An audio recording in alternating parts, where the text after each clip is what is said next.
चलो अभी देखते हैं अगला सवाल। 5x³ माइनस 3x² को आपको डिवाइड करना है x² पे।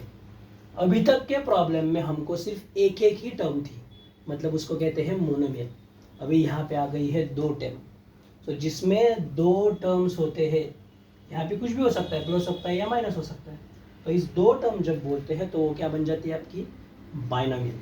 तो इस बाइनोमियल को हम एक टर्म वाले मतलब मोनोमियल से क्या कर रहे हैं, डिवाइड कर रहे हैं। तो चलो शुरू करते हैं। तो यहाँ पे है हमारे पास डिविडेंड आपका है 5x³ माइनस 3x²। इसको डिवाइड किससे करना है, x² से डिवाइड करना है। x² आपका क्या है, x² is your divisor and 5x³ minus 3x² आपका क्या है, डिविडेंड। ओके, तो यहाँ पे है 5, यहाँ पे कुछ भी नंबर नहीं है x² के साथ में। जब कुछ भी नंबर नहीं होता तो हमेशा उसके साथ कौन रहता है, 1। ओके, तो मुझे बताइए 1 को क्या मल्टीप्लाई करने के बाद आपको आंसर आएगा 5।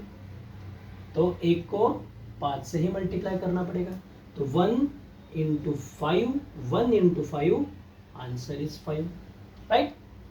x² को क्या मल्टीप्लाई करने के बाद आंसर मिलेगा x³ x² को क्या मल्टीप्लाई करने के बाद आंसर मिलेगा x³।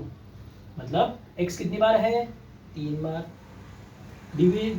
डिवाइजर में कितनी बार है, 2 बार। कितने x कम पड़ रहे हैं, 1x। तो यहाँ पे सिर्फ x लिख सकते हैं, x⁻1 लिख सकते हैं। क्यों, जब बेस सेम होता है तो पावर्स की क्या करते हैं, हम एडिशन करते हैं। 2 बार है और यहाँ पे 1 बार है, दोनों मिला के हो गए 3 बार। तो कितने मिले मुझे, सिर्फ x लिखो या x⁻1 लिखा, both are correct.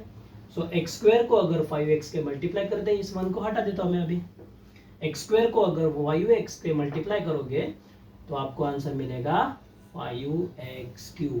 Okay, 5x into x² answer is 5x³। तो यहाँ पे करेंगे सब्ट्रैक्शन। इसको मैंने अभी तक इसको हाथ नहीं लगाया, तो 5x³ में से 5x³ सब्ट्रैक्ट हुए। So we are subtracting 5x³ minus 5x³। Answer is 0। Now let's move towards this next part. So here we have negative sign, write this negative sign as it is. Next we have 3x², we have to write the 3x² as it is. जो कुछ भी बचा कुचा है उसको वैसे का वैसा वहाँ पे लिख दिया। अभी मुझे चाहिए जो यहाँ पे किया था वही सेम प्रोसीजर आपको यहाँ पे करना है। मुझे चाहिए -3x²। आंसर कितना चाहिए, किससे, x² को। x² को x² के साथ वापस एक ही नंबर है, वापस देखते हैं हम। चलो यहाँ पे सिर्फ एक ही है और मुझे चाहिए -3। तो मुझे बताइए 1 को क्या मल्टीप्लाई करूँ तो आंसर -3 मिलेगा। What should be multiplied to the 1 to get the -3? Again here you have to remember the sign rule. यहाँ पे मुझे निगेटिव आंसर चाहिए, तो इसमें से एक पॉजिटिव होना चाहिए और एक निगेटिव होना चाहिए। तो पॉजिटिव तो हमारे पास ऑलरेडी है।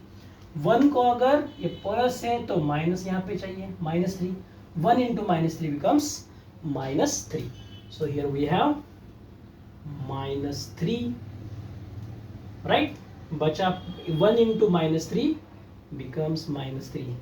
x² into what is equal to x²। अरे x² तो ऑलरेडी यहाँ पे कुछ मल्टीप्लाई करने की जरूरत नहीं है। x² को कुछ भी नहीं मल्टीप्लाई करना, मतलब सिर्फ -3 का ही पार्ट है यहाँ पे। तो यहाँ पे हम सिर्फ x² वैसा का वैसा, यहाँ पे कुछ नहीं लिखना है।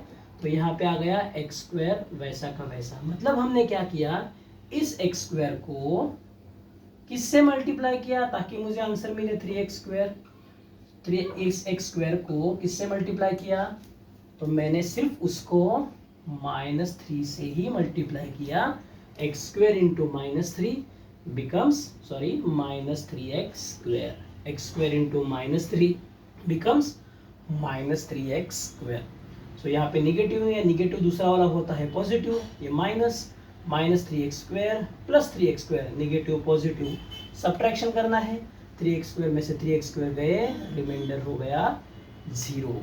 सो आपका क्वेश्चन यहाँ पे रेडी है। यहाँ पर आपका reminder. So quotient is your 5x minus 3 and remainder is 0. Got it? Thank you.